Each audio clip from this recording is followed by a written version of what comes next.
സമാധാനത്തിന്റെ ആൾരൂപം എന്നറിയപ്പെടുന്ന ലാൽ ബഹദൂർ ശാസ്ത്രി ഇന്ത്യയുടെ രണ്ടാമത്തെ പ്രധാനമന്ത്രി. ശാസ്ത്രി ജനിച്ച വർഷവും തീയതിയും ഒന്ന് നോട്ട് ചെയ്ത് വെക്കുക. നമ്മൾ തുടങ്ങുകയാണ് ക്ലാസ്.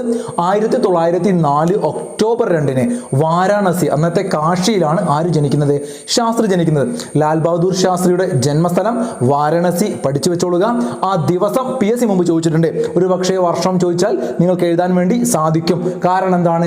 ഞാനൊരു ട്രിക്ക് പറഞ്ഞുതരാം. നമ്മുടെ കേരള നവോത്ഥാനത്തിലെ ഏറ്റവും പ്രധാനപ്പെട്ട നവോത്ഥാന നായകൻ AK ഗോപാലൻ ജനിച്ച ദിവസം ഒന്ന് ആലോചിച്ച് വെക്കുക.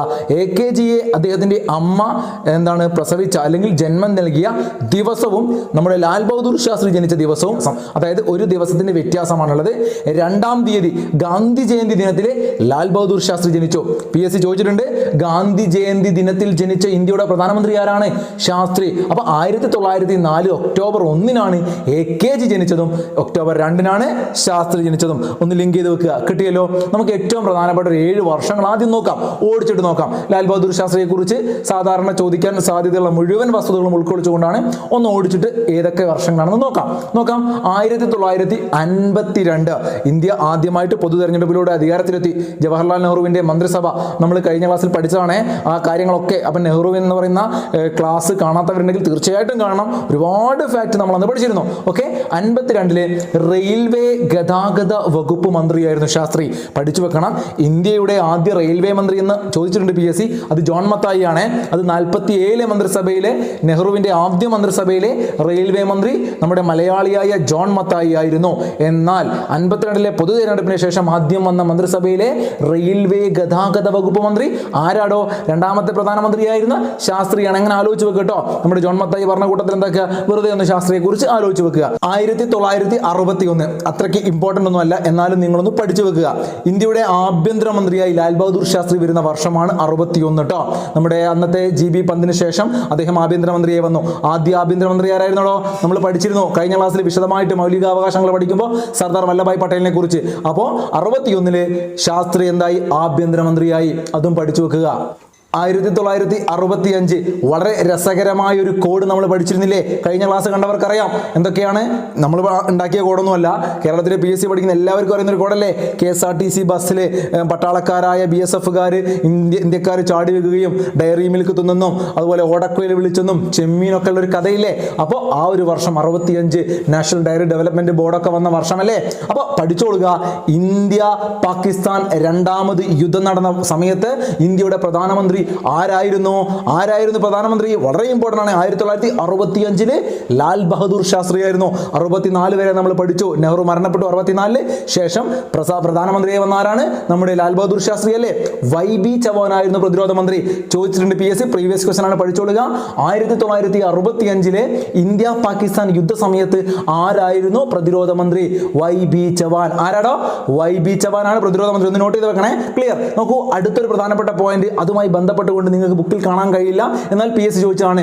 ആ സമയത്ത് ഇങ്ങനെ ഒരു യുദ്ധം ഉണ്ടാവാനുള്ള കാരണം ഒരു പ്രകോപനം, പാകിസ്ഥാന്റെ നുഴഞ്ഞു കയറ്റമായിരുന്നു. കാശ്മീർ പാകിസ്ഥാന്റെ കശ്മീരിന്റെ കീഴിലുള്ള പ്രദേശത്തേക്ക് ഓപ്പറേഷൻ ജിബ്രാൾട്ടൺ. അന്ന് ഇന്ത്യൻ ആർമി നടത്തിയ ഓപ്പറേഷൻ ഏതാണ്? ഓപ്പറേഷൻ ജിബ്രാൾട്ടൺ. പഠിച്ചോളുക. നമ്മുടെ അന്നത്തെ അഖ്നൂർ എന്ന് പറയുന്നൊരു പ്രദേശം ഉണ്ടായിരുന്നു. അഖ്നൂർ പിടിച്ചെടുക്കാൻ വേണ്ടിയിട്ട് യാഹ്യ ഖാൻ പട്ടാള മേധാവി പാകിസ്ഥാന്റെ അദ്ദേഹത്തെ തുരത്തിക്കൊണ്ട് ഇന്ത്യൻ സൈന്യം വിജയം നേടിയ യുദ്ധമായിരുന്നു 1965 ഇന്ത്യ പാകിസ്ഥാൻ യുദ്ധം. YB ചവാനാണ് നമ്മുടെ പ്രധാനപ്പെട്ട പോയിന്റ്. പഠിച്ചോളുക. അന്നത്തെ ഇന്ത്യ പാകിസ്ഥാൻ യുദ്ധ സമയത്തെ പ്രധാനമന്ത്രി ലാൽ ബഹദൂർ ശാസ്ത്രി. ക്ലിയർ ആണല്ലോ. അടുത്ത വർഷം നോക്കാം. 1966 ജനുവരി 10 100-ൽ കൂടുതൽ തവണ PSC പരീക്ഷകളിൽ ചോദിച്ച ചോദ്യമാണ്. വളരെ ഇമ്പോർട്ടൻ്റ് ആണ്. 1966 പഠിച്ചോളുക. അറിയാത്തവർ ജനുവരി 10 ആ ഡേറ്റ് വരെ കൃത്യമായിട്ട് പഠിച്ചോളുക. താഷ്കന്റ് കരാർ 66 ജനുവരി 10 താഷ്കന്റ് കരാർ. ഉസ്ബെക്കിസ്ഥാനിലെ ഒരു പ്രധാനപ്പെട്ട നഗരമായ താഷ്കന്റ്. ആ താഷ്കന്റിൽ വെച്ചിട്ട് പാകിസ്ഥാന്റെ പ്രസിഡന്റ് ആയിരുന്ന അയ്യൂബ് ഖാനും നമ്മുടെ ഇന്ത്യൻ PM ലാൽ ബഹദൂർ ശാസ്ത്രിയും USSR റഷ്യ, അന്നത്തെ USSRന്റെ അവിടുത്തെ ഭരണാധിപൻ ആരായിരുന്നു? കോസിഗിൻ. അദ്ദേഹത്തിന്റെ പേര് നോട്ട് ചെയ്ത് വെക്കണം. USSRന്റെ കോസിഗിന്റെ അധ്യക്ഷതയിൽ അല്ലെങ്കിൽ അദ്ദേഹത്തിന്റെ നേതൃത്വത്തിൽ നടന്ന കരാറ്, ഒരു കൊച്ചു കുരുവിയുടെ അവസാന വിജയം. ഒരു കൊച്ചു കുരുവി, അതായത് ലാൽ ബഹദൂർ ശാസ്ത്രി മരണപ്പെടുന്നുണ്ട്. അതിന്റെ പിറ്റേ ദിവസം പുലർച്ചെ അദ്ദേഹം മരണപ്പെടുകയാണ്. താഷ്കെൻഡിൽ വെച്ചിട്ട് ഇന്ത്യക്ക് പുറത്ത് വെച്ച് മരണപ്പെട്ട ആദ്യ പ്രധാനമന്ത്രി. ചോദ്യം പിടിച്ചോളണം കേട്ടോ. എന്താണ്?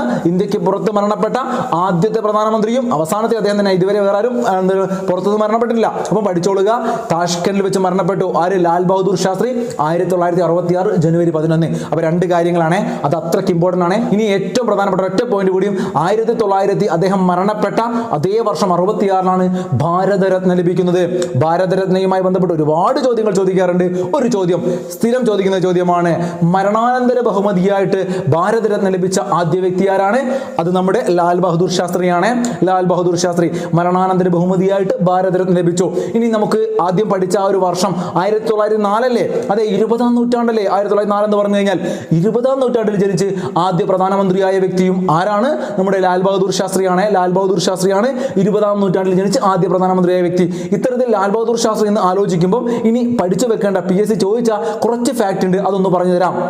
ഹിന്ദി ചീനി ബായി ബായി, ലാൽ ബഹദൂർ ശാസ്ത്രിയുടെ വളരെ പ്രസിദ്ധമായ ഒരു കോട്ടാണ് ഹിന്ദി ചീനി ബായി ബായി.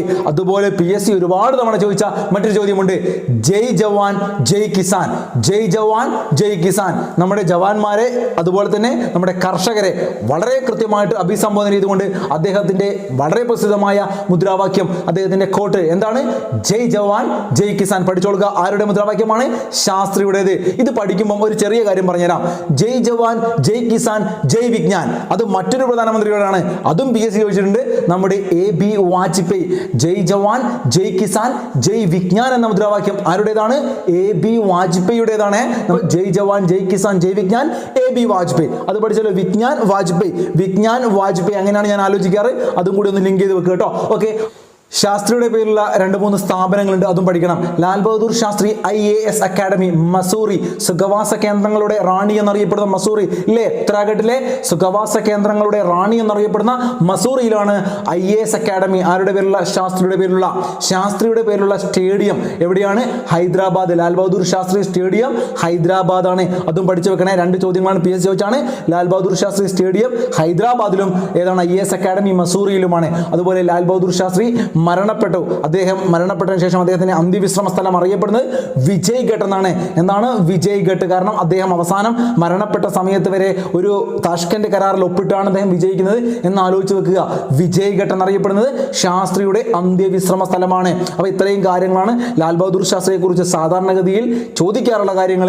ഇന്ദിരാഗാന്ധിയെ കുറിച്ച് പഠിക്കുന്ന സമയത്ത് നമ്മളെല്ലാം പഠിക്കാറ് വർഷങ്ങളിലൂടെയല്ലേ. നോക്കൂ നിങ്ങൾ, ഇന്ദിരാജി ജനിച്ച വർഷം 1917 നമ്മൾ മുമ്പ് പഠിച്ചിരുന്നു. ഇന്ത്യൻ നാഷണൽ കോൺഗ്രസിലെ ആദ്യമായിട്ടൊരു വനിത പ്രസിഡന്റായ വർഷം 17 ആരായിരുന്നു? Annie Besant. ആനി ബസന്റിനെ കുറിച്ച് നമ്മൾ സ്വാതന്ത്ര്യാനന്തര കാലഘട്ടത്തിലെ പ്രധാനപ്പെട്ട നേതാക്കന്മാർ, സ്വാതന്ത്ര്യ സമര നായകരെ കുറിച്ച് വിശദമായിട്ട് ക്ലാസ് എടുത്തിട്ടുണ്ട്.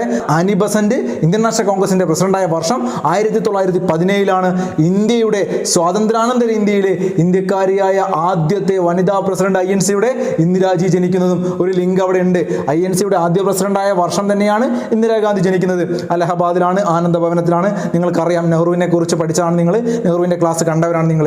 ഓക്കെ ആണല്ലോ. അപ്പോൾ 17 ഇന്ദിരാജി ജനിച്ചു എന്ന് ഓർത്തു വെക്കുക. അവിടെ ഒരുപാട് ഫാക്ട് ലോകത്ത് നടക്കുന്നുണ്ട്. അതിലേക്കൊന്നും ഞാൻ ഇപ്പം കടക്കുന്നില്ല. കടന്നാൽ ഇങ്ങനെ കാട് കയറി പഠിക്കണം. നോക്കൂ, അടുത്ത ഏറ്റവും പ്രധാനപ്പെട്ട വർഷം 1959. വേഗം പറഞ്ഞു പോവുകയാണ്, എൻ്റെ കൂടെ പഠിക്കുക കേട്ടോ. അപ്പോൾ 17 പഠിച്ചു കഴിഞ്ഞു. ഇന്ദിരാജി ജനിച്ച വർഷം INCയുടെ പ്രസിഡന്റ് ആനി ബസന്റ്. അതാണ് ഇമ്പോർട്ടന്റ് ഒരു ഫാക്ട് പറഞ്ഞത്. ഓക്കെ, അടുത്തത് 59. 1959 ഒരുപാട് ഫാക്ട് അവിടെ നമ്മൾ പഠിച്ചിരുന്നു. നെഹ്റു പഠിച്ച സമയത്ത് അവിടെ രസകരമായ ഒരു കോഡ് ഓർമ്മയില്ല നിങ്ങൾക്ക്? റിവിഷൻ ഇങ്ങനെ ചെയ്യണം കേട്ടോ. ദലൈലാമ ഇന്ത്യയിലേക്ക് വന്നു. അതുപോലെ നെഹ്റു എന്താക്കി? പിരിച്ചുവിട്ടു. എന്ത് പിരിച്ചുവിട്ടു? EMS മന്ത്രിസഭ ഓർമ്മയില്ലേ? അതേ സമയമല്ലേ രാജസ്ഥാനിൽ പഞ്ചായത്ത് രാജ് വരുന്നത്? അതുപോലെ നമ്മുടെ ഏറ്റവും പ്രധാനപ്പെട്ട C രാജഗോപാലാചാരി സ്വതന്ത്ര പാർട്ടി രൂപീകരിച്ചു. അങ്ങനെ ഒരുപാട് കാര്യങ്ങൾ. റഷ്യ എങ്ങോട്ട് അയച്ചു? ചന്ദ്രനിലേക്ക് ഒരു പേടകത്തെ അയച്ചു. തുടങ്ങിയ 59 ആ വർഷം നിങ്ങളൊന്ന് നോട്ട് ചെയ്ത് വെക്കുക. 59 EMS മന്ത്രിസഭയെ പിരിച്ചുവിട്ടത് അച്ഛൻ പ്രധാനമന്ത്രിയായ സമയത്തും മകൾ ഇന്ത്യൻ നാഷണൽ കോൺഗ്രസിന്റെ പ്രസിഡന്റായ സമയത്തുമാണ്. ഡൽഹി സമ്മേളനം. ഡൽഹി വളരെ ഇമ്പോർട്ടൻ്റ് ആണ്, PSC ചോദിച്ചിട്ടുണ്ട്. സ്വാതന്ത്ര്യാനന്തര ഇന്ത്യയിലെ ആദ്യ INC-യുടെ വനിതാ പ്രസിഡന്റ് 1959 പ്രിയദർശിനി ഇന്ദിരാഗാന്ധി. നമ്മുടെ ഏറ്റവും പ്രധാനപ്പെട്ട ആദ്യത്തെ പോയിന്റാണ് പഠിക്കുന്നത്. ഇന്ദിരാഗാന്ധിയെ കുറിച്ച് ആദ്യ വർഷം, അവർ ജനിച്ച വർഷം പഠിച്ചു. ആനന്ദ ഭവനം നിങ്ങൾക്ക് അറിയുന്ന കാര്യമാണ്, അലഹബാദ് നിങ്ങൾക്ക് അറിയുന്ന കാര്യമാണ്. പ്രിയദർശിനി ഇന്ദിര ജനിച്ചു. ഒരു ചെറിയ കാര്യം, അവർ ജനിച്ച് കുട്ടിയായിരിക്കുന്ന സമയത്ത് നമ്മുടെ 30-ലെ ഉപ്പ് സത്യാഗ്രഹ സമയമൊക്കെ അല്ലേ, ആ ഒരു നിയമലംഘന പ്രസ്ഥാന സമയത്തൊക്കെ ഇന്ത്യൻ സ്വാതന്ത്ര്യ സമരവുമായി ബന്ധപ്പെട്ടുകൊണ്ട് അച്ഛൻ്റെ പാത പിന്തുടർന്ന് ഗാന്ധിജിയുടെയൊക്കെ തന്നെ ഉപദേശപ്രകാരം കുട്ടികളെ വെച്ചുകൊണ്ട് ഇന്ദിരാഗാന്ധിയും എന്തായിരുന്നു, ബ്രിട്ടീഷുകാർക്കെതിരെ പടപൊരുതിയിരുന്നു കേട്ടോ. ഒരു ചോദ്യം ചോദിച്ചിട്ടുണ്ട് മുമ്പ് PSC, വാനരസേന. ഒന്ന് നോട്ട് ചെയ്ത് വെക്കുക പേര്. നമ്മൾ സാധാരണ കുട്ടികളോട് പറയാറില്ലടോ ഈ വാനരന്മാർ, ഈ വാനരസേന വരുന്നുണ്ട്, ഒരുപാട് കുട്ടികൾ ഇങ്ങനെ കളിക്കുമ്പോൾ നമ്മൾ പറയും ഒരുപാട് വാനരസേന വരുന്നുണ്ട് നോക്കാം. അപ്പം കുട്ടികളോട് കളിക്ക് നമ്മൾ വാനരസേന എന്ന് പറയും. അങ്ങനെ ആലോചിക്കുക, ഇന്ദിരാജി കുട്ടിയായിരുന്ന സമയത്ത് പോലും ബ്രിട്ടീഷുകാർക്കെതിരെ പടപൊരുതിയിരുന്നു. വാനരസേന എന്ന് പറയുന്ന ഒരു സംഘടന രൂപീകരിച്ചിരുന്നു. അപ്പോൾ വാനരസേന ഒന്ന് നോട്ട് ചെയ്ത് വെക്കണേ. അപ്പോൾ നമ്മൾ പറഞ്ഞു വന്നത് 1959 59 ഡൽഹിയിലെ INC സമ്മേളനത്തിലെ പ്രസിഡന്റ് ഇന്ദിരാജി. ക്ലിയർ ആണല്ലോ. ഈ വർഷമായിരുന്നു ഇന്ന് EMS-നെ പുറത്താക്കിയത് ആര്, നെഹ്റു. അങ്ങനെ കണക്ട് ചെയ്ത് ഇങ്ങനെ വെക്കുക. ഓക്കെ എടോ, നമ്മൾ ആനി ബസന്റിനെ കുറിച്ചും ഇന്ദിരാജിയെ കുറിച്ചും പറഞ്ഞപ്പം ഒരു പോയിന്റ് ഓർക്കാൻ വേണ്ടി റിവിഷൻ ആണ്. 1925 കാൺപൂർ സമ്മേളനം മറന്നുപോകരുത്. അപ്പോൾ ഇന്ത്യൻ നാഷണൽ കോൺഗ്രസിലെ ആദ്യ ഇന്ത്യക്കാരിയായ വനിതാ പ്രസിഡന്റ് ഇന്ദിരാഗാന്ധി അല്ല, സരോജിനി നായിഡു. ഇന്ത്യയുടെ വാനമ്പാടി സരോജിനി നായിഡു. 25 കാൺപൂർ സമ്മേളനം. അതും എന്താക്കുമെന്ന് ആലോചിച്ച് വെക്കട്ടെ, കൂട്ടത്തിൽ പറഞ്ഞെന്നുള്ളൂ. അപ്പോൾ 25 സരോജിനി നായിഡു, 17 ആനി ബസന്റ്, ഇപ്പോൾ 59 ഇന്ദിരാഗാന്ധിയും പഠിച്ചേ. നോക്കൂ, 1964 നമ്മൾ എന്ത് പഠിച്ചിരുന്നോ, ലാൽ ബഹാദൂർ ശാസ്ത്രി പഠിച്ചിരുന്നോ. അദ്ദേഹം അധികാരത്തിൽ വന്നത് നെഹ്റു മരണപ്പെട്ട 64 പ്രധാനമന്ത്രിയായി. ഈ മന്ത്രിസഭയിലെ വാർത്താ വിതരണ പ്രക്ഷേപണ വകുപ്പ് മന്ത്രിയായിരുന്നു ഇന്ദിരാജി. എന്താണ് പോയിന്റ്? നെഹ്റു മന്ത്രിസഭ അല്ല, ലാൽ ബഹാദൂർ ശാസ്ത്രി മന്ത്രിസഭയിലെ വാർത്താ വിതരണ പ്രക്ഷേപ വകുപ്പ് മന്ത്രിയായിരുന്നു ഇന്ദിരാജി. 64 നോക്കാം. അദ്ദേഹം മരണപ്പെട്ടു. ആര്? ശാസ്ത്രി മരണപ്പെട്ടു. താഷ്കന്റ് കരാറൊക്കെ നമ്മൾ പഠിച്ചതാണ്. അപ്പോൾ ശാസ്ത്രി മരണപ്പെട്ടതിന് ശേഷം ഇന്ത്യയുടെ 3ാമത്തെ പ്രധാനമന്ത്രിയായിട്ട് ആര് വരികയാണ്? 1966 ഇന്ദിരാഗാന്ധി വരികയാണ്. അതാണ് ഏറ്റവും ഇമ്പോർട്ടന്റ്. ആ വർഷം ഒന്ന് പഠിച്ചു വെക്കുക. 66 ഇന്ദിരാഗാന്ധി എന്തായി? ഇന്ത്യയുടെ 3ാമത്തെ പ്രധാനമന്ത്രി, ആദ്യ വനിതാ പ്രധാനമന്ത്രിയായിട്ട് ഇന്ദിരാജി വരികയാണ്. ആദ്യ ഇന്ത്യയുടെ വനിതാ പ്രധാനമന്ത്രി എന്ന് പറഞ്ഞല്ലേ, ലോകത്തിലെ തന്നെ 2ാമത്തെ വനിതാ പ്രധാനമന്ത്രിയാണ്. അതൊരു ചരിത്രമാണ്.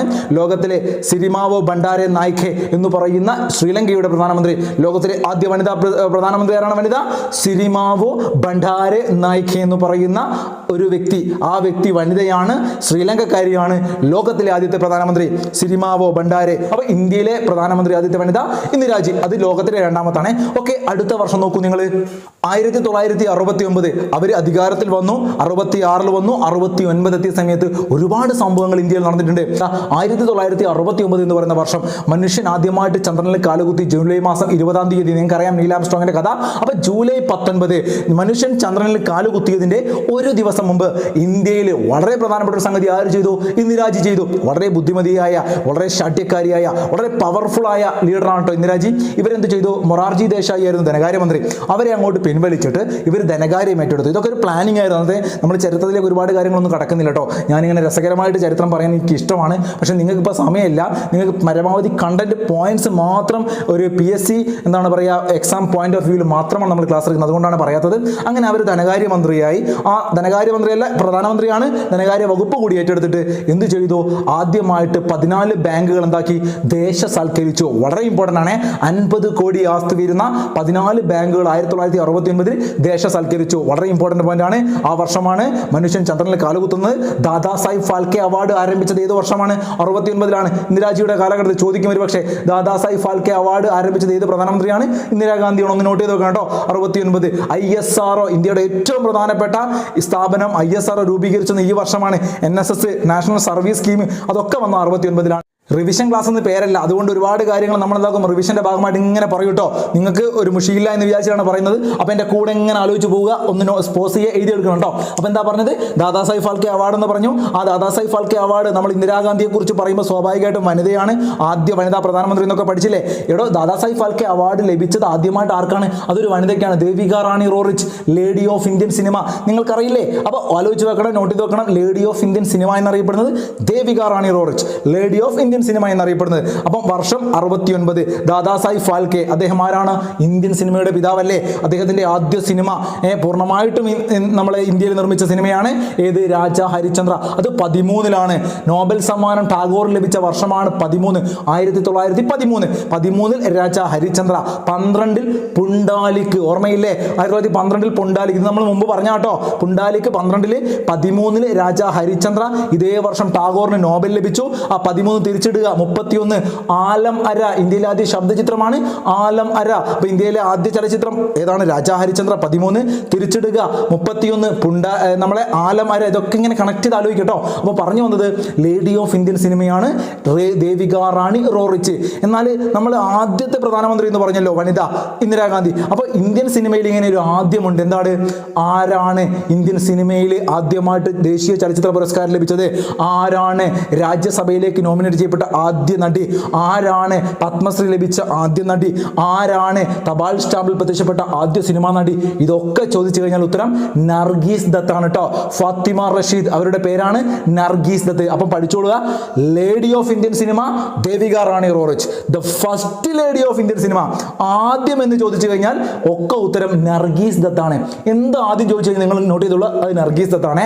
ഇന്ത്യൻ സിനിമയിൽ അത് ഒരുപാട് ചോദ്യങ്ങളുണ്ട്, അതുകൊണ്ടാണ് ഞാൻ അങ്ങനെ തന്നെ ആലോചിക്കാൻ വേണ്ടി പറഞ്ഞത് കേട്ടോ. അപ്പോൾ ഇതൊക്കെ അഥവാ മാറിപ്പോവുകയാണെങ്കിൽ ഈ ദേവിക റാണിയെ കുറിച്ച് പഠിക്കേണ്ടത് നമ്മുടെ ദാദാസാഹിബ് ഫാൽക്കെയാണ് ലേഡി ഓഫ് ഇന്ത്യൻ സിനിമ എന്നറിയപ്പെടുന്നു. എന്നാൽ ഫസ്റ്റ് ലേഡി വരുമ്പോൾ അത് നർഗീസ് ദത്താണ്. അടുത്ത ഏറ്റവും പ്രധാനപ്പെട്ട വർഷമാണ് പറയുന്നത് 69 നമ്മൾ പഠിച്ചു, ബാങ്ക് ദേശസാൽക്കരിച്ചു. അതുപോലെ 69 ഏറ്റവും പ്രധാനപ്പെട്ടതാണ് എന്ത്? നമ്മുടെ ISR രൂപീകരിച്ചത്. ഇത്തരത്തിൽ ഇന്ദിരാഗാന്ധിയുടെ ഇടപെടൽ മൂലം ആ കാലഘട്ടത്തിലെ സംഭവ വികാസങ്ങളാണ് പറയുന്നത് കേട്ടോ. ഇതൊക്കെ PSCയിലെ സ്ഥിരം ചോദ്യങ്ങളാണ്. 70 ധവള വിപ്ലവം. ധവള വിപ്ലവ കാലഘട്ടത്തിലെ ഇന്ത്യയുടെ പ്രധാനമന്ത്രി ചോദിച്ചിട്ടുണ്ട് ഇന്ദിരാഗാന്ധി. ധവള വിപ്ലവം എന്ന് കേട്ടുകഴിഞ്ഞാൽ നിങ്ങൾ പഠിക്കേണ്ട ഓർക്കേണ്ട പേരാണ് വർഗീസ് കുര്യൻ. നമ്മുടെ മലയാളിയായ ഡോക്ടർ വർഗീസ് കുര്യൻ. വർഗീസ് കുര്യനുമായി ബന്ധപ്പെട്ടുകൊണ്ട് കറണ്ട് അഫേഴ്സിൽ ഒരു ചോദ്യം വരാനുണ്ട്. നിങ്ങൾ എന്താക്കുക? കറണ്ട് അഫേഴ്സ് ബുക്കിലൊന്ന് എഴുതി വെക്കണേ. ആ ചോദ്യം എന്താണ്? ചോദ്യം നവംബർ 26 അദ്ദേഹം ജനിച്ച ദിവസമാണ്. അദ്ദേഹം ജനിച്ച ദിവസം തന്നെയാണ് ഇന്ത്യയിൽ ക്ഷീരദിനമായിട്ട് ആചരിക്കുന്നത്. നവംബർ 26 ഇന്ത്യയിൽ ക്ഷീരദിനം. ഈ ക്ഷീരദിനം 2021 വരാൻ പോകുന്ന ദിനമാണ്. ആ ദിവസം കേന്ദ്ര സർക്കാർ അദ്ദേഹത്തെ ആദരിക്കാൻ, തപാൽ സ്റ്റാമ്പിലൂടെ ആദരിക്കാൻ തീരുമാനിച്ചിട്ടുണ്ട്. ചോദിക്കും. അപ്പം നവംബർ 26 ഇന്ത്യയിൽ ക്ഷീരദിനം. ലോകത്ത് ജൂൺ 1 അതൊന്ന് എഴുതി വെക്കണം. PSC ചോദിക്കും. ലോക ക്ഷീരദിനം എന്നാണ് ജൂൺ 1. ഇന്ത്യയിൽ November 26. Varghese Kurian, the milk man of India, unfinished dream. ഇതൊക്കെ ഓർമ്മ വേണം. അൺഫിനിഷ്ഡ് ഡ്രീം ചോദിച്ചിട്ടുണ്ട് PSC ഒരുപാട് തവണ. അപ്പം ധവള വിപ്ലവം ആലോചിച്ച് വെക്കുക. ക്ലിയർ ആണല്ലോ? അപ്പൊ ധവള വിപ്ലവം 1970 കിട്ടണേ, മറന്നു പോകരുത്. 70. 69 ISR, 69 14 ബാങ്ക് ദേശസാൽക്കരിച്ചു. നോക്കാം അടുത്ത വർഷം 1971 ഇന്ദിരാജിക്ക് ഭാരതരത്ന ലഭിച്ച വർഷമാണ് 71. 71 ഏറ്റവും പ്രധാനപ്പെട്ട പ്രത്യേകത അതൊന്നുമല്ല. ഭാരതരത്ന ലഭിച്ച ഈ ഇന്ദിരാജി എന്ത് ചെയ്തു? ഇന്ത്യയിൽ അതുവരെ നൽകിക്കൊണ്ടിരുന്ന, നാട്ടുരാജാക്കന്മാർക്ക് നൽകിക്കൊണ്ടിരുന്ന ആനുകൂല്യം അങ്ങോട്ട് റദ്ദു ചെയ്തു. നല്ലൊരു തീരുമാനമായിരുന്നേ. പ്രിവി പേഴ്സ് നിർത്തലാക്കി. 26ാം ഭരണഘടനാ ഭേദഗതി. നമ്മൾ ഭരണഘടനാ ഭേദഗതികളൊന്നും എടുത്തിട്ടില്ല. വിശദമായിട്ട് നിങ്ങളെ ഞാൻ പറയുന്ന പോലെ എന്താക്കും, ഭേദഗതികൾ പഠിപ്പിക്കും. കാരണം അത്രയ്ക്ക് ഇമ്പോർട്ടൻ്റ് ആണ്. ഒരു പരീക്ഷയിലെങ്കിലും ഭേദഗതി ചോദിക്കാത്തൊരു പരീക്ഷ കടന്നു പോവില്ല.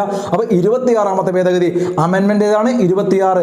വർഷം 1971 പ്രിവി പേഴ്സ് നിർത്തലാക്കി. ഭാരതരത്ന ലഭിച്ചു. ഇന്ത്യ പാകിസ്ഥാൻ യുദ്ധം അതും പഠിച്ചു വെക്കുക. 71 ഇന്ത്യ പാകിസ്ഥാൻ യുദ്ധം. നമ്മൾ മുമ്പ് പഠിച്ചിരുന്നു, ശാസ്ത്രി പഠിച്ചപ്പോൾ. രണ്ടാമത്തെ ഇന്ത്യ പാകിസ്ഥാൻ യുദ്ധം. ഇതെന്താണ്? മൂന്നാമത്തെ ഇന്ത്യ പാകിസ്ഥാൻ വാർ നടക്കുന്നത് 1971. 48-ൽ 1, 65-ൽ 2, 71-ൽ 3. ഇങ്ങനെ ആലോചിച്ച് വെക്കുക. നമ്മൾ ചരിത്രം പഠിക്കുമ്പോൾ വർഷത്തിലൂടെ ഇങ്ങനെ കിടക്കുക. നമ്മളുടെ കാലഘട്ടമായിരുന്നു ആ സമയമെന്ന് നമ്മൾ അതിൻ്റെ കൂടെ അങ്ങോട്ട് ജീവിക്കുക. അപ്പോൾ നിങ്ങളോട് മറന്നു പോവില്ല. ഓക്കെ ആണല്ലോ? 71-ൽ ഈ ഒരു യുദ്ധം കഴിഞ്ഞു. ഒരു യുദ്ധം കഴിഞ്ഞ ഉടനെ എന്താക്കും? ഒരു സന്ധി ഉണ്ടാവും. താഷ്കന്റ് കരാറിൽ വെച്ചിട്ടാണല്ലോ എന്തുണ്ടായിരുന്നത്? ഒരു സന്ധി. അവിടെ വെച്ചിട്ടല്ലേ അദ്ദേഹം മരണപ്പെടുന്നത്, ശാസ്ത്രി. അപ്പോൾ എന്താക്കുക? 71-ലെ ഈ ഒരു യുദ്ധത്തിന് ശേഷം നമ്മുടെ ഇന്ദിരാജി ഒരു കരാർ ഒപ്പിടുകയാണ്. ഏറ്റവും ഇമ്പോർട്ടന്റ് ജൂലൈ 2 ദിവസം പഠിച്ചോളുക. 72 ജൂലൈ 2 1972. ഏതാണ് കരാറ്? സിംല കരാറ്.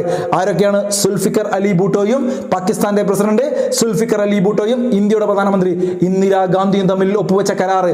71-ലെ യുദ്ധത്തിന് ശേഷം ശേഷം ബംഗ്ലാദേശ് എന്ന് പറയുന്ന കിഴക്കൻ പാകിസ്ഥാനെ മോചിപ്പിച്ചുകൊണ്ട് ഒരു പുതിയ രാജ്യമുണ്ടാക്കാൻ ആര് നേതൃത്വം കൊടുത്തു? നമ്മുടെ ഇന്ദിരാജി അതിന് മുഖ്യമായിട്ട് നേതൃത്വം കൊടുത്തു. സുൽഫിക്കർ അലി ഭുട്ടോ, പാകിസ്ഥാന്റെ പ്രതിനിധി സുൽഫിക്കർ അലി ഭുട്ടോയും ഇന്ത്യയുടെ പ്രതിനിധി ഇന്ദിരാജിയും ചേർന്നുകൊണ്ട് ഒരു കരാർ ഒപ്പിടുകയാണ്. ഒരു കുഞ്ഞു പിറക്കുന്നു. എന്താണ് ആ കുഞ്ഞ്? ബംഗ്ലാദേശാണ്. അപ്പോൾ ആലോചിച്ച് വെക്കണം കേട്ടോ. ഓരോരോ എന്താ പറയുക കരാറുകൾക്കും ഓരോരോ വിശേഷണങ്ങളുണ്ട്. നമ്മൾ നേരത്തെ പഠിച്ചിരുന്നു ലാൽ ബഹദൂർ ശാസ്ത്രിയുമായി ബന്ധപ്പെട്ടുകൊണ്ട് ഒരു കൊച്ചു കുരുവിയുടെ അവസാന വിജയമാണ് താഷ്കെന്റ് കരാർ. ഇതെന്താണ് പറഞ്ഞത്? ഒരു കുഞ്ഞു പിറക്കുന്നു. 1972 ജൂലൈ മാസം 2-ാം തീയതി ബംഗ്ലാദേശ് രൂപീകരിച്ചു. അപ്പം ബംഗ്ലാദേശ് രൂപീകരണവുമായി ബന്ധപ്പെട്ടുകൊണ്ടുള്ള കരാറ്, സിംല കരാറ് പഠിച്ചല്ലോ. ക്ലിയർ ആയി പഠിക്കണം. ഏറ്റവും ഇമ്പോർട്ടൻ്റ്. എത്രയോ തവണയാണ് ഇത് ആവർത്തിച്ചത്. 72 ജൂലൈ 2 വർഷങ്ങൾക്ക് ശേഷം അങ്ങനെ സിംല കരാറൊക്കെ വന്നു. ഇന്ത്യയുടെ പ്രധാനമന്ത്രി വളരെ ശക്തിയായി ഇന്ത്യയെ മുന്നോട്ട് കൊണ്ടുപോകാൻ വേണ്ടിയിട്ട് ഇങ്ങനെ നിൽക്കുകയാണ്. അങ്ങനെയാണ് അവരെന്താക്കുന്നത്? അണുബോംബിനെ കുറിച്ച് പഠിക്കുകയും അണുബോംബ് വർഷിച്ചുകൊണ്ട് ഇന്ത്യയുടെ കരുത്ത് ലോകത്തിന് മുമ്പിൽ കാണിക്കുകയാണ് 2 വർഷങ്ങൾക്ക് ശേഷം. അങ്ങനെ തന്നെ ആലോചിക്കണം. 71 ഇന്ത്യ പാകിസ്ഥാൻ, 72 സിംല കരാർ, ജൂലൈ 2 നോക്കൂ. അടുത്തത് 1974 എന്താണ്? അണുബോംബ് വർഷിച്ചു. ബുദ്ധൻ ചിരിക്കുന്നു എന്നാണ് അതിൻ്റെയും വിശേഷണം. ബുദ്ധൻ ചിരിക്കുന്നു എന്നറിയപ്പെടുന്ന അണുബോംബ് വർഷം നടന്നത് ഏത് വർഷമാണ്? 1974 മെയ് മാസം 18-ാം തീയതി പൊക്രാനാണ്. സ്ഥലം ആലോചിച്ച് വെക്കണം. അപ്പോൾ 1974 മെയ് 18-ന് പൊക്രാനിൽ അണുബോംബ് വർഷിച്ചു. ഇന്ദിരാഗാന്ധി ആയിരുന്നു പ്രധാനമന്ത്രി. ബുദ്ധൻ ചിരിക്കുന്നു എന്നാണ് ഈ ഒരു സംഭവം അറിയപ്പെടുന്നത്. ക്ലിയർ ആയി പഠിച്ചോളാം. അടുത്ത വർഷം ഏതാടോ? 1975. ഒരുപാട് പ്രത്യേകതകളുള്ള വർഷമാണ്. അപ്പോൾ ഇന്ദിരാഗാന്ധിയുമായി ബന്ധപ്പെട്ടുകൊണ്ട് നമ്മൾ പഠിക്കുന്ന പ്രത്യേകത എന്താണ്? ഇന്ദിരാഗാന്ധിയുടെ ജീവിതത്തിലെ ഏറ്റവും പ്രധാനപ്പെട്ടതായിരുന്നു ജൂൺ മാസം 12-ാം തീയതി. ആ ദിവസമാണ് അലഹബാദ് ഹൈക്കോടതി ഇന്ദിരാജിയുടെ വിജയം റദ്ദു ചെയ്തു. അവർക്കിനി ലോക്സഭയിലേക്ക് 6 വർഷത്തേക്ക് മത്സരിക്കാൻ കഴിയില്ല എന്ന് വരെ ഉള്ളൊരു ഉത്തരവായിരുന്നു. ആ ഉത്തരവ് കേട്ടോ. 1975 ഇന്ദിരാഗാന്ധിയുടെ വിജയം ഹൈക്കോടതി, അലഹബാദ് ഹൈക്കോടതി റദ്ദു ചെയ്തത് ജൂൺ മാസം 12-ാം തീയതി. കാരണം ഇത്തരത്തിൽ ഇങ്ങനെ ആലോചിക്കുക, അവർ വളരെ ശക്തിയായി വന്നു. അങ്ങനെ അവരിങ്ങനെ അഹങ്കരിച്ച് ഇങ്ങനെ പൊക്രാനിൽ അണുബോംബൊക്കെ വർഷിച്ചു. പിറ്റേത്തെ വർഷം എത്തിയപ്പോൾ സമയത്ത് ഹൈക്കോടതി എന്താക്കി? അവരുടെ വിധി, അവരുടെ എന്താണ് തെരഞ്ഞെടുപ്പ് വിധിയെ റദ്ദു ചെയ്തു. ക്ലിയർ ആയി പഠിക്കുക. ഇതിൽ നിന്നും പ്രകോപിതയായി എന്ന് ആലോചിച്ച് വെക്ക് നിങ്ങൾ കേട്ടോ. പഠിക്കാൻ വേണ്ടിയിട്ടാണ്. യഥാർത്ഥത്തിൽ അവർ ചെയ്ത ഏറ്റവും മോശപ്പെട്ട ഇന്ത്യൻ ചരിത്രത്തിലെ ഇരുണ്ട കാലഘട്ടം എന്നറിയപ്പെടുന്ന ഒരു വർഷമാണ് 75. ഏറ്റവും മോശപ്പെട്ട ഇന്ദിരാഗാന്ധിയെ കുറിച്ച് ആലോചിക്കുമ്പോൾ അവരുടെ കരിയറിലെ ഏറ്റവും മോശപ്പെട്ട സംഭവം അടിയന്തരാവസ്ഥ. ജൂൺ മാസം 25-ാം തീയതി 1975 ജൂൺ 25 അടിയന്തരാവസ്ഥ പഠിച്ചോളുക. 1975-ലാണ് അടിയന്തരാവസ്ഥ. നിങ്ങൾക്കറിയാലോ ആ അടിയന്തരാവസ്ഥ. ഇന്ത്യയിലെ ആദ്യത്തെ ആഭ്യന്തര അടിയന്തരാവസ്ഥ 75-ലായിരുന്നു. ക്ലിയർ ആയി പഠിച്ചോളുക. അപ്പോൾ 74 പൊക്രാനിലെ അണുബോംബ്, 72 സിംല കരാർ, 71 യുദ്ധം, 70 ധവള വിപ്ലവം, 69 ISROയും 69 ബാങ്ക് ദേശസാൽക്കരണം. ഇങ്ങനെ റിവേഴ്സ് ആയിട്ട് ആലോചിക്കുക. ഇങ്ങനെയാണ് അവരുടെ കാലഘട്ടം നമ്മൾ പഠിക്കേണ്ടത്. ഓക്കെ, അടുത്ത വർഷം നോക്കാം. 1977. ഈ 77 പഠിക്കുന്നതിന് മുമ്പ് ഒരൊറ്റ കാര്യം, 75 തന്നെ നിങ്ങൾ പഠിക്കണം. കാരണം ഇന്ദിരാഗാന്ധിയുമായി നേരിട്ട് ബന്ധമില്ലെങ്കിലും അതും PSC ചോദിക്കും. ഇത് ആരുടെ കാലഘട്ടത്തിലായിരുന്നു എന്ന്? ഇന്ത്യയുടെ ആദ്യത്തെ കൃത്രിമ ഉപഗ്രഹം 1975 ഏപ്രിൽ 19-ന് എന്താണ്? ആര്യഭട്ട വിക്ഷേപിച്ചു. പഠിച്ചോളുക. ആര്യഭട്ട വിക്ഷേപിച്ചത് 1975 ഏപ്രിൽ 19-നാണ്. അപ്പോൾ ഇന്ത്യയുടെ ആദ്യ കൃത്രിമ ഉപഗ്രഹം ആര്യഭട്ട വിക്ഷേപിച്ച വർഷം, തീയതി 1975 ഏപ്രിൽ 19 കേട്ടോ. ഏപ്രിൽ മാസം കഴിഞ്ഞിട്ടാണ് എന്ത് വരുന്നത്? ഇന്ത്യയിൽ അടിയന്തരാവസ്ഥ. ഈ ആര്യഭട്ടയും കൂടി വിക്ഷേപിക്കുമ്പോൾ ഇവരുടെ അഹങ്കാരം ഒന്ന് ടോപ്പ് ലെവലിലെത്തി എന്ന് ആലോചിക്കട്ടോ. പഠിക്കാൻ വേണ്ടിയാട്ടോ പറയുന്നത്. ഇന്ദിരാഗാന്ധി വ്യക്തിപരമായി അധിക്ഷേപിക്കല്ല കേട്ടോ. അപ്പോൾ ടോപ്പ് ലെവലിലെത്തി. അങ്ങനെ എത്തിയ സമയത്ത് എന്താക്കി? ഇവർ അടിയന്തരാവസ്ഥ പ്രഖ്യാപിച്ചു. ഇന്ത്യൻ ജനതയെ വളരെ മാരകമായ പീഡനങ്ങളിലേക്ക് ഇവർ തള്ളി നീക്കിവിട്ടു. അപ്പോൾ ക്ലിയർ ആയി ആലോചിച്ച് വെക്കും കേട്ടോ. 75 നോക്കാം. 77 ഇങ്ങനെ ഇവരുടെ അഹങ്കാരം അടിയന്തരാവസ്ഥയൊക്കെ കൊണ്ടുവന്ന് ഇന്ത്യയിൽ ഇന്ദിരാഗാന്ധി ഉരുക്ക് വനിത എന്നൊക്കെ അറിയപ്പെടുന്നുണ്ടെങ്കിലും വളരെ ക്രൂരമായ അവരുടെ സ്വേച്ഛാധിപത്യത്തിലേക്ക് പോകുന്ന സമയത്താണ് എന്ത് വരുന്നത്? 77 ഇവർ പരാജയപ്പെടുന്നു. ജനാധിപത്യത്തിന്റെ കയ്പുനീര് ഇവർ അറിയുന്നു. റായ്ബറേലി ഇവരുടെ ഇഷ്ടപ്പെട്ട മണ്ഡലമാണ്. രാജ് നാരായൺ പഠിച്ചു വെക്കണം. ജനതാ പാർട്ടിയുടെ മൊറാർജി ദേശായിയുടെ അനുയായി രാജ് നാരായൺ എന്താക്കുന്നു? ഇവരെ പരാജയപ്പെടുന്നു. വളരെ ഇമ്പോർട്ടൻ്റ് ആണ്. പ്രധാനമന്ത്രിയായിരിക്കെ ഒരു തെരഞ്ഞെടുപ്പിൽ പരാജയപ്പെടുന്ന ആദ്യ വ്യക്തിയും അവസാന വ്യക്തിയും ഇവർ തന്നെയാണ്. ആരാണ്? ഇന്ദിരാഗാന്ധി. ഇനി ഒരു പക്ഷേ മാറും. അവ പഠിച്ചു വെച്ചോളുക. 77 ഇന്ദിരാഗാന്ധി പൊതു തെരഞ്ഞെടുപ്പിൽ പരാജയപ്പെട്ടു. നോക്കാം അടുത്ത വർഷം 1980 ഏപ്രിൽ 15 6 ബാങ്കുകൾ കൂടി എത്രയാണ്? 6 ബാങ്കുകൾ കൂടി ഇന്ദിരാഗാന്ധി ദേശസാൽക്കരിക്കുന്നു. 1980 ഏപ്രിൽ 15 6 ബാങ്കുകൾ 200 കോടിയുടെ ആസ്തി. നമ്മൾ നേരത്തെ പഠിച്ചത് 50 കോടി ആസ്തി വരുന്ന 14 ബാങ്കുകൾ, ഇപ്പോൾ 6 ബാങ്കുകൾ കൂടി ഇവർ ദേശസാൽക്കരിച്ചു 1980. അപ്പം പഠിക്കണേ കൃത്യമായിട്ട് ഇങ്ങനെ ആലോചിക്കുക. 77 പരാജയപ്പെട്ടു. റായ്ബറേലി മണ്ഡലം രാജ്നാരായൺ ജനതാ പാർട്ടി. ഓക്കെ, 80 എന്താണ് ഏറ്റവും പ്രധാനപ്പെട്ട 6 ബാങ്കുകൾ കൂടി ദേശസാൽക്കരിച്ചു 200 കോടി ആസ്തി വരുന്ന. ക്ലിയർ ആണല്ലോ. നോക്കാം അടുത്ത വർഷം 1982 ഇന്ത്യയുടെ ആദ്യ അന്റാർട്ടിക്കൻ പര്യവേഷണം. ഇസഡ് കാസിമിന്റെ നേതൃത്വത്തിൽ ഇന്ത്യ ആദ്യമായിട്ട് അന്റാർട്ടിക്കൻ പര്യവേഷണം ആരംഭിച്ച വർഷം 82. ഇതൊക്കെ ആരുടെ കാലഘട്ടത്തിലാണ്? ഈ രൂപത്തിൽ നല്ല സപ്പോർട്ടായിരുന്നു ഒരു പ്രധാനമന്ത്രി എന്ന തരത്തിൽ ആര്? നമ്മുടെ ഇന്ദിരാജി കേട്ടോ. അപ്പം പഠിച്ചു വെക്കണം. ആദ്യ അന്റാർട്ടിക്കൻ പര്യവേഷണം 82 ഇന്ദിരാഗാന്ധിയുടെ കാലഘട്ടം. ആരായിരുന്നു? ഇസഡ് കാസിമിന്റെ നേതൃത്വത്തിലുള്ള ആദ്യ അന്റാർട്ടിക്കൻ പര്യവേഷണം അവരുടെ കാലഘട്ടത്തിലാണ്. നമ്മുടെ പ്രധാനമന്ത്രി ഇന്ദിരാജിയുടെ കാലഘട്ടത്തിൽ. അടുത്ത വർഷം 84. ഒരുപാട് സംഭവങ്ങൾ നടന്ന വർഷം. 69 പോലെ തന്നെ PSC പരീക്ഷയ്ക്ക് ഇഷ്ടപ്പെട്ട വർഷമാണ് 1984. സ്ക്രീനിൽ കാണാം 84. എന്തൊക്കെയാണ് ഇന്ദിരാജിയുമായി ബന്ധപ്പെട്ട് നേരിട്ട് ചോദിക്കാൻ സാധ്യതയുള്ള കാര്യങ്ങൾ? നമ്മുടെ ഇന്ത്യയുടെ അഭിമാനമായ രാകേഷ് ശർമ്മ, ഇന്ത്യക്കാരൻ ആദ്യമായിട്ട് ബഹിരാകാശത്തെത്തുന്നത് 1984 ഏപ്രിൽ 2-നാണ്. ഏപ്രിൽ 2, ഏപ്രിൽ 12 ലോക ബഹിരാകാശ ദിനമാണ്. ഇങ്ങനെ ലിങ്ക് ചെയ്ത് വെക്കുക. അത് യൂറി ഗഗാറിൻ ബഹിരാകാശത്തെത്തിയ ദിവസമാണ് ഏപ്രിൽ 12. അപ്പൊ ഇന്ത്യയിൽ രാകേഷ് ശർമ്മ ആദ്യമായിട്ട് ബഹിരാകാശത്ത് തീയതി വരെ ഇമ്പോർട്ടൻ്റ് ആണ്. 84 ഏപ്രിൽ 2 പഠിച്ചോളുക. 1984 ഏപ്രിൽ 2 രാകേഷ് ശർമ്മ ബഹിരാകാശത്തെത്തുന്നു. ക്ലിയർ ആണല്ലോ. അടുത്ത കാര്യം എന്താണ്? സൈലന്റ് വാലിയെ ദേശീയോദ്യാനമായി പ്രഖ്യാപിക്കുന്നത് 84-ലാണ്. നമ്മുടെ കേരളത്തിലെ ദേശീയോദ്യാനമായ സൈലന്റ് വാലിയെ ദേശീയോദ്യാനമായി പ്രഖ്യാപിക്കുന്നത് 84-ലാണ്. PSC ചോദിച്ചിട്ടുണ്ട്. ആരാണ് പ്രഖ്യാപിച്ചത്? ഇന്ദിരാഗാന്ധി. സൈലന്റ് വാലിയെ ദേശീയോദ്യാനമായി പ്രഖ്യാപിച്ച പ്രധാനമന്ത്രി ആരാണ്? ഇന്ദിരാഗാന്ധി. പഠിച്ചല്ലോ. അപ്പോൾ ദേശീയോദ്യാനം silent Valley 84, Rakesh Sharma 2 point ആയ. മൂന്നാമത്തത് ഇതേപോലെ നമ്മുടെ സൈലന്റ് വാലിയെയും രാകേഷ് ശർമ്മ ആകാശത്തേക്ക് പോയതും ആലോചിക്കുമ്പോൾ ഇന്ത്യയിലെ അഭിമാനമായ ഒരു വനിത ലോകത്തിന്റെ നെറുകയിലേക്ക് നടന്നു കയറി 1984-ലാണ് ബച്ചേന്ദ്രി പാൽ എവറസ്റ്റ് കീഴടക്കുന്നത്. അപ്പൊ ആദ്യ ഉരുക്കു വനിതയായ പ്രധാനമന്ത്രിയുടെ കാലഘട്ടത്തിലാണ് ആദ്യ വനിത ഇന്ത്യയിലെ ലോകത്തിന്റെ നെറുകയിലേക്ക് നടന്നു കയറുന്നത്. പഠിച്ചോളുക. ബച്ചേന്ദ്രി പാൽ എവറസ്റ്റ് കീഴടക്കിയ വർഷം 84. 3 കാര്യങ്ങളായേ. അടുത്ത് നോക്കൂ. ഓപ്പറേഷൻ ബ്ലൂ സ്റ്റാർ 84-ലെ മറ്റൊരു പോയിന്റ് ആണ് ബ്ലൂ സ്റ്റാർ. ഇതൊക്കെ നിങ്ങളൊരു ലിങ്ക് ചെയ്ത് കോഡാക്കി വെച്ചോട്ടോ. ഇതിന്റെ ഒരു കഥയൊക്കെ ഉണ്ട്. അപ്പോൾ 84 ഒരു 10-12 കാര്യങ്ങൾ ഇനിയും പഠിക്കാനുണ്ട്. അത് നമുക്ക് മറ്റൊരു ദിവസം കോഡായിട്ട് ഞാൻ പ്രത്യേക ഒരു ക്ലാസ്സിൽ തരുന്നുണ്ട്. ഓക്കെ. അപ്പോൾ 84-ലാണ് ഓപ്പറേഷൻ ബ്ലൂ സ്റ്റാർ. ഇതും ഇന്ദിരാജിയുമായി ബന്ധപ്പെട്ട് പഠിക്കേണ്ടതാണ്. എന്താണോ ഏറ്റവും പ്രധാനപ്പെട്ട ഒരു സംഭവമാണ്. നോക്കൂ നിങ്ങൾ. സുവർണ ക്ഷേത്രം, സിഖുകാരുടെ ഏറ്റവും പ്രധാനപ്പെട്ട ആരാധനാലയം അമൃത്സറിലെ സുവർണ ക്ഷേത്രം. ഈ സുവർണ ക്ഷേത്രത്തിനകത്ത് ഖലിസ്ഥാൻ തീവ്രവാദികൾ, ഖലിസ്ഥാൻ വാദവുമായി മുന്നോട്ട് പോകുന്ന ഖലിസ്ഥാൻ തീവ്രവാദികൾ, ഇവരുടെ നേതാവ് ഭിന്ദ്രൻവാല. ഈ ഭിന്ദ്രൻവാല സുവർണ ക്ഷേത്രത്തിനകത്ത് കയറിപ്പറ്റി. സുവർണ ക്ഷേത്രത്തിനകത്ത് കയറിപ്പറ്റിയ ഭിന്ദ്രൻവാലയെ പിടിച്ചെടുക്കാൻ വേണ്ടി ഇന്ത്യൻ സൈന്യം നടത്തിയ ഓപ്പറേഷനാണ് ഓപ്പറേഷൻ ബ്ലൂ സ്റ്റാർ. മറന്നുപോകരുത്. PSC പരീക്ഷയിൽ ഒരുപാട് തവണ ആവർത്തിച്ച ചോദ്യമാണ് ഓപ്പറേഷൻ ബ്ലൂ സ്റ്റാർ. വർഷം 84. ഒന്നാമത്തെ കാര്യം ക്ലിയർ. ആരായിരുന്നു നേതാവ്? ഭിന്ദ്രൻവാല. ഖലിസ്ഥാൻ വാദം, ഖലിസ്ഥാൻ തീവ്രവാദികൾ. അപ്പൊ ഭിന്ദ്രൻവാലയെ പിടിക്കാൻ വേണ്ടിയിട്ട് ഏകദേശം മിലിറ്ററി അവിടെ നടത്തിയ ഓപ്പറേഷൻ 600 പേരോളം ആളുകളാണ് സിഖുകാർ കൊല്ലപ്പെട്ടത് കേട്ടോ. സിഖ് കൂട്ടക്കൊല എന്നൊക്കെ അറിയപ്പെടുന്നുണ്ട്. ഒരു നിർത്തിയുമില്ലായിരുന്നു. ഈ ഒരു തീവ്രവാദിയെ പിടിക്കാൻ വേണ്ടിയിട്ടാണ് ആ ദാരുണമായ സംഭവം നടന്നത്. എന്തോ ആട്ടെ, ഈ ഒരു സംഭവത്തെക്കുറിച്ച് ആലോചിച്ച ഇന്ത്യയിലെ അന്നത്തെ കമ്മീഷൻ നാനാവതി കമ്മീഷനാണ് കേട്ടോ. ഇന്ത്യയിൽ അന്നല്ല, ഒരുപാട് വർഷത്തിന് ഇപ്പുറം ഈ അടുത്താണ് എന്തായത് ഈ ഒരു കമ്മീഷനെ ഇതുമായി ബന്ധപ്പെട്ടുകൊണ്ട് ആലോചിച്ചത് കേട്ടോ. ഇത് വെക്കാൻ വേണ്ടി, ഈ ഒരു വിഷയത്തെക്കുറിച്ച് പഠിക്കാൻ വേണ്ടി. അപ്പം നാനാവതി കമ്മീഷൻ പഠിച്ചോളുക. ഗോദ്ര കലാപം ഉണ്ടായ ആ സമയത്താണ് നാനാവതി കമ്മീഷൻ വരുന്നത്. അതും ചോദിക്കും. ഗുജറാത്തിലെ ഗോദ്ര കലാപത്തെക്കുറിച്ച് അന്വേഷിച്ച കമ്മീഷനും നാനാവതി കമ്മീഷനാണ്. അപ്പം നാനാവതി കമ്മീഷനാണ് ഓപ്പറേഷൻ ബ്ലൂ സ്റ്റാർ എന്ന് പറയുന്ന നമ്മുടെ ഇന്ദിരാഗാന്ധിയുടെ കാലഘട്ടത്തിലെ ഈ ഒരു മിലിറ്ററി ഓപ്പറേഷനെ കുറിച്ച്, അവിടെ നടന്ന മരണത്തെക്കുറിച്ച്, സിഖ് കൂട്ടക്കൊലയെക്കുറിച്ച് അന്വേഷിച്ച കമ്മീഷൻ നാനാവതിയാണ്. ഇതൊരുപാട് കാര്യങ്ങളുണ്ട്. ഡൗട്ടുള്ളവരൊക്കെ കമൻ്റായിട്ട് ചോദിച്ചോളൂ. നാനാവതി കമ്മീഷൻ വേറെയും വരുന്നുണ്ട് കേട്ടോ. അപ്പോൾ ക്ലിയർ ആയി വെക്കുക നാനാവതി കമ്മീഷൻ. ഓക്കെ. ഇതുമായി ബന്ധപ്പെട്ടുകൊണ്ട് ഇതേ വർഷം വളരെ ദാരുണമായി ഇതിൻ്റെ പ്രതികാരം എന്നോണം 2 സിഖുകാർ, അതായത് സ്വന്തം അംഗരക്ഷകരിൽ നിന്നും വെടികൊണ്ട്. സിഖുകാരുടെ പ്രത്യേകതയാണ് അവർക്ക് ഭയങ്കര സ്പിരിറ്റാണ് അവരുടെ ദേശത്തോടും അവരുടെ മതത്തോടൊക്കെ. അപ്പോൾ വളരെ പക കൊണ്ട് നടക്കുന്ന ഒരു വ്യക്തി, എന്താ പറയുക, ഒരു തലമുറയിൽപ്പെട്ട ആളുകൾ കൂടിയാണ്. അവരെ ആ മതവിഭാഗത്തെ ഒന്നും പറഞ്ഞല്ല കേട്ടോ. അവരുടെ ഒരു എന്താ പറയുക, അവരുടെ രീതിയെക്കുറിച്ച് പറഞ്ഞതാണ്.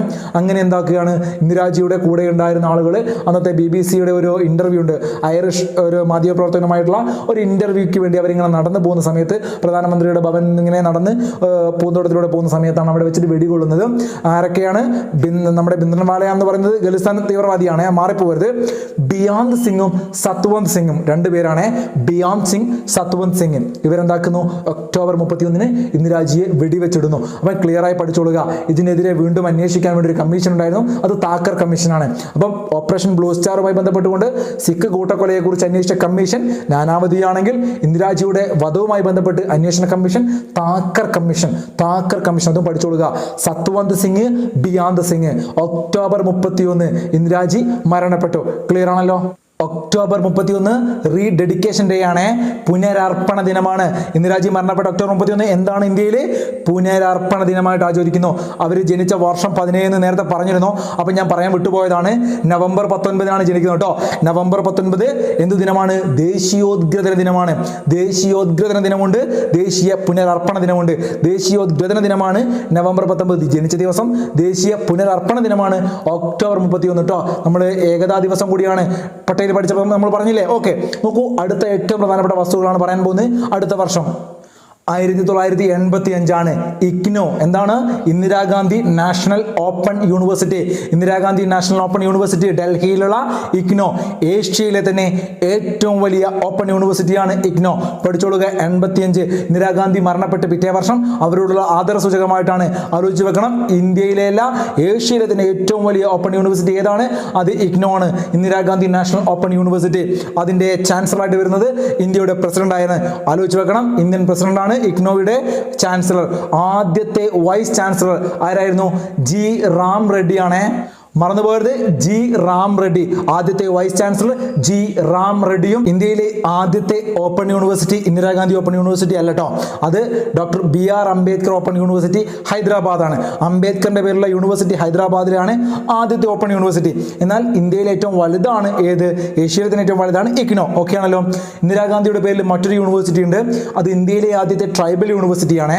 ഇന്ത്യയിലെ ആദ്യത്തെ ട്രൈബൽ യൂണിവേഴ്സിറ്റി ഏതാണ്? ഇന്ദിരാഗാന്ധി നാഷണൽ ട്രൈബൽ യൂണിവേഴ്സിറ്റി മധ്യപ്രദേശിലാണ്. എവിടെയാണ്? Madhya Pradesh. Indira Gandhi national tribal university മധ്യപ്രദേശിലാണ്. ഇഗ്നോവുമായി ബന്ധപ്പെട്ടുകൊണ്ട് പറയുന്ന സമയത്ത് ഒരു ചോദ്യം പ്രീവിയസ് ആയിട്ട് ചോദിച്ചിരുന്നു. ഇന്ദിരാഗാന്ധി നാഷണൽ ഓപ്പൺ യൂണിവേഴ്സിറ്റിയുടെ വിദ്യാഭ്യാസ ചാനൽ ഏതാണ്? ഗ്യാൻ ദർശനാണ്. ഏതാണ്? ഗ്യാൻ ദർശനാണ് ഇന്ദിരാഗാന്ധി നാഷണൽ ഓപ്പൺ യൂണിവേഴ്സിറ്റിയുടെ വിദ്യാഭ്യാസ ചാനൽ. ഇന്ദിരാഗാന്ധിയെക്കുറിച്ചും ചാനലിനെക്കുറിച്ചും പറഞ്ഞതുകൊണ്ട് ദേശീയ അടിസ്ഥാനത്തിൽ ആദ്യമായിട്ട് ഒരു ലൈവ് പ്രോഗ്രാം എന്ന് പറയുന്നത് 1982 ഇന്ദിരാഗാന്ധിയുടെ സ്വാതന്ത്ര്യദിന പ്രഖ്യാപനം അല്ലെങ്കിൽ പ്രസംഗമായിരുന്നു. പഠിച്ചോളണം കേട്ടോ. ഇന്ദിരാഗാന്ധിയുടെ 1982 സ്വാതന്ത്ര്യദിന പ്രഖ്യാപനമാണ്, സ്വാതന്ത്ര്യദിന പ്രസംഗമാണ് ദേശീയ അടിസ്ഥാനത്തിൽ ലൈവായി ആദ്യത്തെ സംപ്രേഷണം ചെയ്ത കാര്യം. ഓർത്തു വെക്കണം കേട്ടോ. ഈ സംപ്രേഷണം എന്നും ദേശീയ അടിസ്ഥാനം എന്നൊക്കെ പറഞ്ഞതുകൊണ്ട് ഇന്ത്യയുടെ ദേശീയ സംരക്ഷണ സ്ഥാപനം ഏതാണോ? പ്രസാർ ഭാരതിയാണ്. ഇന്ത്യയുടെ ദേശീയ സംരക്ഷണ സ്ഥാപനം പ്രസാർ ഭാരതിയാണ്. നമ്മുടെ ആകാശവാണിയും ദൂരദർശനൊക്കെ വരുന്ന പ്രസാർ ഭാരതി. പ്രസാർ ഭാരതിയുടെ ആദ്യത്തെ ചെയർമാൻ നിഖിൽ ചക്രവർത്തിയായിരുന്നു. ഇപ്പോൾ ഉള്ള അതിന്റെ ആള് എ സൂര്യപ്രകാശാണ് ചെയർമാൻ. പ്രസാർ ഭാരതിയുടെ ഇപ്പോഴത്തെ ചെയർമാൻ എ സൂര്യപ്രകാശാണ്. കറണ്ട് അഫയേഴ്സ് ആണ്, അത്രയ്ക്ക് ഇമ്പോർട്ടൻ്റ് അല്ല, എന്നാലും ഒന്ന് നോട്ട് ചെയ്ത് വെക്കുക. അപ്പം നിഖിൽ ചക്രവർത്തിയായിരുന്നു പ്രസാർ ഭാരതി. അതൊക്കെ ഇതുമായിട്ട് ബന്ധപ്പെട്ടൊന്ന് ആലോചിച്ച് വെക്കുക. നമുക്ക് അടുത്ത ഏറ്റവും പ്രധാനപ്പെട്ട ഇന്ദിരാഗാന്ധി മരണപ്പെട്ടതിന് ശേഷം അക്കൂട്ടത്തിൽ ഒരു കാര്യം പറയാൻ വിട്ടുപോയി. 84, അതായത് അത് അവർ മരണപ്പെട്ട ആ വർഷം തന്നെയെന്ന് തപാൽ സ്റ്റാമ്പിൽ പ്രത്യക്ഷപ്പെടുന്നു കേട്ടോ. അപ്പോൾ ഇന്ദിരാഗാന്ധി തപാൽ സ്റ്റാമ്പിൽ പ്രത്യക്ഷപ്പെട്ടത് 84 ഓർത്തു വെക്കണം. 85 നോക്കൂ നിങ്ങൾ. അടുത്ത കാര്യം, 2 അവാർഡുകൾ ഇന്ദിരാഗാന്ധിയുടെ പേരിലുള്ള 2 അവാർഡുകളാണ് PSC സാധാരണ ചോദിക്കാറ്. 1985 എന്താണ്? ഇന്ദിരാഗാന്ധി ദേശീയോദ്ഗ്രഥന അവാർഡ്. ഇന്ദിരാഗാന്ധി ദേശീയോദ്ഗ്രഥനം, ഇന്റഗ്രേഷൻ, ഇംഗ്ലീഷ് വാക്ക് ശ്രദ്ധിക്കണേ, ഇന്റഗ്രേഷൻ ആണ് ദേശീയോദ്ഗ്രഥനം. ഇന്ദിരാഗാന്ധി ദേശീയോദ്ഗ്രഥന പുരസ്കാരം ആദ്യമായിട്ട് നൽകി തുടങ്ങിയത് 85 എന്നാൽ ഇന്ദിരാഗാന്ധി സമാധാന പുരസ്കാരം 86. ഇത് മാറരുത്.